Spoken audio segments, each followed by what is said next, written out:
Olá, está no ar mais um Conexão Pública e no programa de hoje nós vamos discutir as dificuldades financeiras dos municípios brasileiros. De acordo com uma pesquisa da Federação das Indústrias do Rio de Janeiro, 63,5% das cidades brasileiras estão em situação financeira crítica. Segundo o relatório, apenas 95 das 5.266 prefeituras avaliadas possuem gestão de excelência com conceito A. E para discutir esse assunto, aqui conosco o professor de Administração Pública da ESAG UDESC, Carlos de Holt, e a administradora pública Maria Isabel Lemos. Obrigado pela participação de vocês e sejam bem-vindos ao nosso programa. Nós aqui agradecemos em nome da UDESC, da ESAG, do curso de Administração Empresarial, Administração Pública, a oportunidade de debater esse tema importante aqui nesse programa. Professor, já vou começar perguntando para o senhor, como é que a gente chegou nessa situação em que a grande parte, a maioria, na verdade, das prefeituras brasileiras estão endividadas? Então, para resumir didaticamente, esse problema é um problema do cobertor curto, né? O prefeito... Falta recurso. Falta recurso. Os municípios estão cada vez mais assumindo responsabilidades de serviços públicos, tanto do nível estadual e federal, porém a contraprestação em termos de recursos não é proporcional. Então a maioria dos prefeitos se vê em dificuldade, normalmente com um fluxo de pagamento atrasado e uma grande cobrança do cidadão para melhorar a saúde, melhorar a educação e implantar demais projetos. Então é uma situação que está em debate no país. Quem tem essa visão municipalista sabe disso, que é a questão da divisão do bolo, questão da reorganização tributária, que se não for realizada, nós não teremos mais pessoas que queiram administrar a cidade, prefeito nenhum vai assumir mais esse risco, né? Hoje a maior parte dos impostos são estaduais ou nacionais, na verdade são poucos os impostos municipais. Então o que acontece é que os estados e municípios arrecadam e repassam, aliás, os estados e a União arrecadam e repassam uma parte para os municípios. Qual que é o problema que acontece aí? Esses repasses são pequenos? Os repasses não são do tamanho das necessidades e o trajeto da arrecadação para Brasília ou para o estado e para voltar ao município é demorado e complexo, porque esses repasses não são automáticos. Alguns repasses são automáticos, cerca de 15% do bolo vem para o município. Os demais recursos eles têm que ser angariados, eles têm que ser captados, as pessoas têm que buscar, têm que fazer a romaria para Brasília para apresentar então seus projetos e nem todos os prefeitos, nem todas as prefeituras possuem infraestrutura, capacidade de gestão adequada para buscar esses recursos, porque eles são difíceis de serem captados, difíceis de gastar, que existe também um empacotamento resultante da lei das licitações, e também a grande dificuldade na prestação de contas. Então, onde é que está o problema? Realmente o problema está no pacto federativo, na distribuição da riqueza, na desigualdade de necessidade dos municípios, porque alguns, com o fundo de participação dos municípios, até recebem algumas vezes mais do que precisam. E esta miopia traz esse quadro que você acabou de citar. A maioria dos municípios com problemas, com falta de recursos. Muitos endividados, inclusive. Endividados e fazendo com que a prestação de contas, a lei de responsabilidade fiscal, seja o grande vilão, o grande temor do prefeito para fechar as contas. Chega no final do ano, a gente percebe aqueles empenhos sendo cancelados, aquelas faturas sendo transferidas para o próximo mandato, a gente percebe os restos a pagar muito grande. Então é realmente um quadro que, se não for solucionado, vai dificultar muito que as cidades possam atender a expectativa da população, que está mais esclarecida. O cidadão está cobrando mais, está exigindo mais transparências. Né? Com certeza a população ela sempre acaba sendo prejudicada nesse processo todo. Né? Maria, com relação a esse processo das prefeituras precisarem ir até a União, né, até Brasília para buscar recursos, quais são as principais dificuldades que as prefeituras encontram hoje nessa busca de recursos?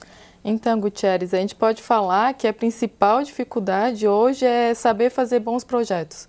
Hoje é necessário ter um corpo técnico que saiba descrever os projetos para que quando forem buscar esses editais abertos, os projetos tenham qualidade e tenham condições de conseguir esses recursos que estão disponíveis, né? Uhum. Aliás, na verdade, as prefeituras, principalmente as pequenas, elas têm essa dificuldade técnica de elaborar o projeto como a União exige? Na verdade é isso, assim, não só as pequenas, mas a gente pode citar o caso de Florianópolis também. O corpo técnico que existe na prefeitura hoje não entende direito o que é um projeto, o que deve ter dentro de um projeto, como deve ser feito um objetivo, um cronograma, um orçamento, o que acaba dificultando que os projetos no final sejam de qualidade e que consigam captar esse recurso, né? Não só na União, como no Estado, tem diversas fontes de recurso, né, para serem buscadas além do orçamento que a própria prefeitura possui, né? E professor, além dessa capacidade técnica, muitas vezes falta também essa capacidade política de buscar recursos. Quando você tem experiência, nós na UDESC estudamos os problemas na visão do cientista, do pesquisador. E quando você pratica a administração pública, você, ao assumir o órgão público, se surpreende com a pouca aplicação do conhecimento da administração, das metodologias, que tiveram origem em muitos anos de estudo e conhecimento. Muitas vezes você chega no órgão público, falta definição da estrutura dos departamentos, falta pessoal capacitado. Então, a carência, o desligamento entre a questão política, quer dizer, um prefeito, um administrador público, ao se eleger, faz um plano de trabalho, realiza promessas. Então, na verdade, ali ele já está fazendo o planejamento estratégico. E quando ele chega para fazer a máquina funcionar, ele percebe a dificuldade em todos os setores, e um dos setores é o setor de elaborar projeto. Porque projeto é prever o futuro. É o dimensionamento técnico, é a orçamentação, é a discussão com a população, é a divisão de um grande problema em etapas. O projeto define de quem é a responsabilidade. Se você não tem essa equipe interna, você vai recorrer externamente. Você pode recorrer a um prestador de serviço. Mas normalmente o que acontece é que os próprios fornecedores interessados então, em ter a prefeitura como cliente acabam ajudando na elaboração do projeto, e isso às vezes cria vínculos impróprios, né? O ideal é que a prefeitura tenha esse conhecimento, busque parcerias dentro do poder público mesmo, no caso até das universidades, inclusive. Então, a percepção é que há um desligamento da realidade e da academia, e há necessidade de nós colocarmos juntos. Nós temos estudantes, professores que gostariam muito de lidar com os problemas práticos, e nós temos, por outro lado, os prefeitos que precisam muito dessas pessoas que querem contribuir. Então, nós temos que achar mecanismos de colocar juntos, de fazer com que haja mais cooperação. Nós não temos a cultura de cooperar de uma forma consciente e sistemática. Nós precisamos desenvolver mais a integração escola, governo, empresa, universidade, para de forma cooperada permitir que esse conhecimento de gestão chegue e até proporcionar que os nossos alunos possam ir praticar, fazer seus estágios, né, que os professores possam mostrar casos práticos. Todo mundo ganha, né, quando há cooperação. A universidade ganha, o poder público também ganha. E aí, quem sabe, a gente diminua um pouco esse cobertor curto, concorrendo com esse dinheiro que está disponível em editais. Até a Maria pode ajudar, nós temos diversas fontes de financiamento disponíveis que não são apenas as orçamentárias. Isso a gente vai tratar no próximo bloco. Já a gente volta então a discutir, a gente volta com o nosso debate sobre as dificuldades financeiras dos municípios. Até já.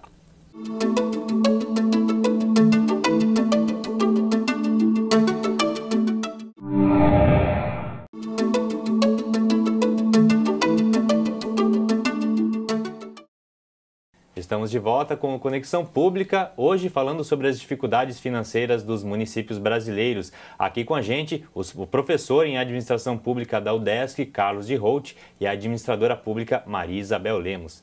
Maria, a gente estava falando no primeiro bloco, então, sobre essa dificuldade das prefeituras buscarem recursos federais. Vocês têm um projeto na UDESC, em parceria aqui com a Prefeitura de Florianópolis, para ajudar, né, os administradores, os servidores públicos a elaborar esses projetos. Conta para a gente como é que surgiu esse escritório de projetos.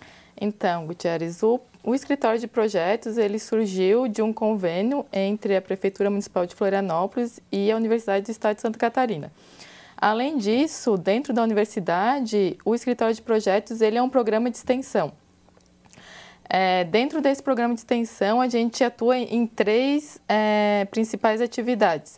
A primeira é a pesquisa e a divulgação de fontes de recurso, que são esses editais em abertos para a prefeitura como um todo e para organizações do terceiro setor. Vocês fazem esse monitoramento. Abriu um edital, vocês avisam a prefeitura. Isso, todo dia a gente tem alguém no escritório que faz essa pesquisa na internet e depois dessa pesquisa feita a gente monta um documento especializado para a administração municipal e outro eu até trouxe aqui o documento da administração municipal que a gente faz. A gente envia por e-mail para o nosso mailing. E a gente faz outro documento também especial para as organizações do terceiro setor, né? Então, aqui dentro desse documento, a gente tem, além do sistema de convênios do governo federal, que é o SICONV, que onde estão agrupados o maior número de programas, onde tem os recursos federais. A gente tem os fundos estaduais, que é o Fundo Turismo, o Fundo Cultural, e também a gente tem algumas patrocínios privados, como os bancos, que também é um local. Ou seja, oportunidades tem bastante. Projetos e editais existem aos montes. Aos montes. Isso que aqui no documento a gente não tem nem as fontes de recursos internacionais, que também é outra possibilidade que as prefeituras podem recorrer, né? Exatamente. E, professor Carlos, como é que funciona esse processo? A prefeitura ela precisa elaborar um projeto e nesse projeto o que precisa constar para que ele seja aprovado? Sim, na verdade, a partir da divulgação das oportunidades, os interessados nas suas áreas percebem, temos oportunidade de captar recursos.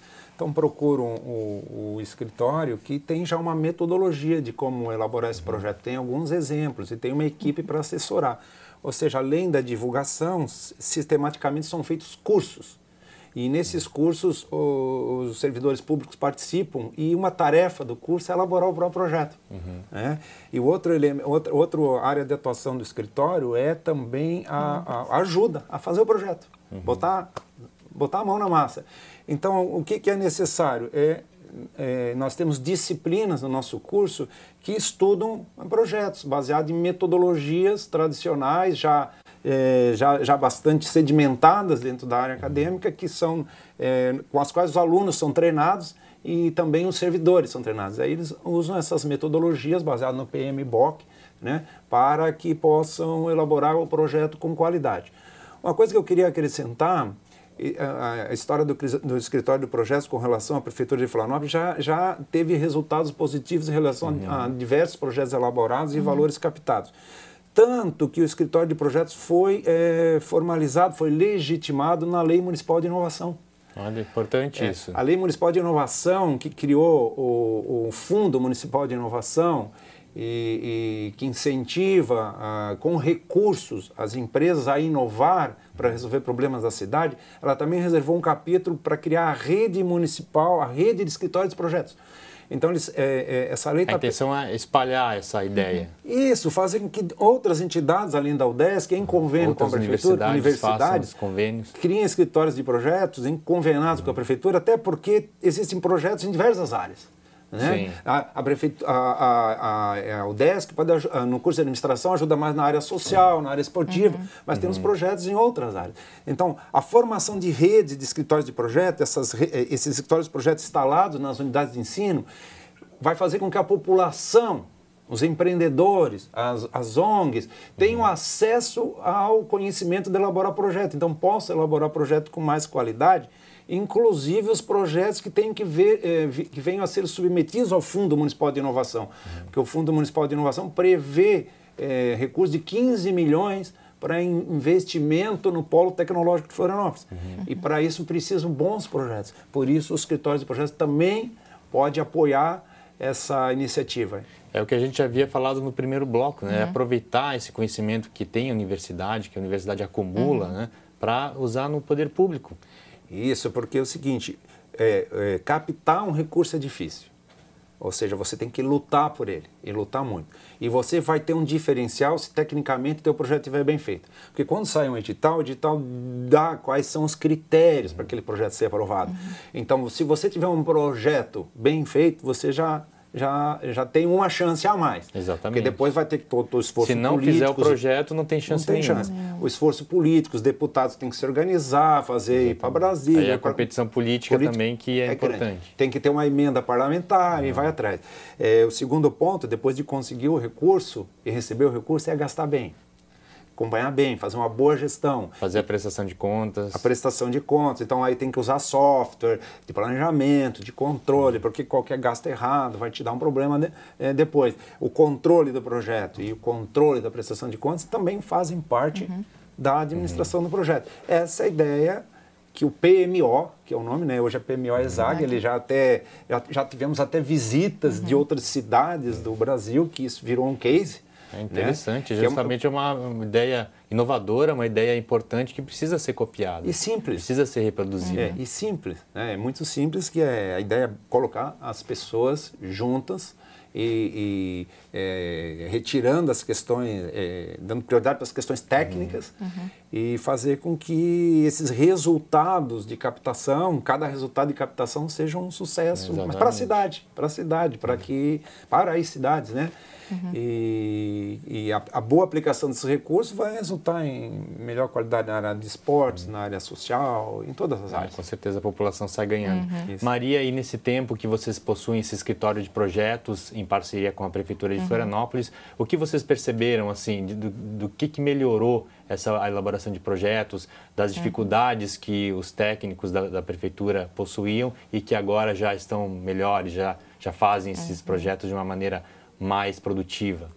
Então, a gente pode dizer que o grande ganho hoje do escritório de projetos é ter inserido essa cultura de projetos, a importância de se fazer projetos. Então, como o professor Carlos Derrote falou, a gente faz uma capacitação, a gente faz os cursos de elaboração de projetos, a gente pode ver o crescimento dentro da prefeitura da qualidade dos projetos que vêm sendo feitos, né? Antigamente, no começo, a gente pegava projetos que vinham só com a ideia. Hoje, os projetos eles já vêm mais ou menos descritos, a gente faz uma revisão, a gente faz um acompanhamento, mas a gente pode ver que a qualidade aumentou bastante nesses 4 anos, e foram só apenas 4 anos, né? Inclusive, esse ano, vocês no escritório já têm uma quantidade de projetos em elaboração, são quantos? A gente está com 28 projetos em 2 meses em elaboração. Quer dizer, a demanda é grande. É bem grande. Perceba, tivemos uma transição de governo, porém, se a cultura se manteve, isso é importante. E a utilidade do escritório se manteve, o escritório continua sendo procurado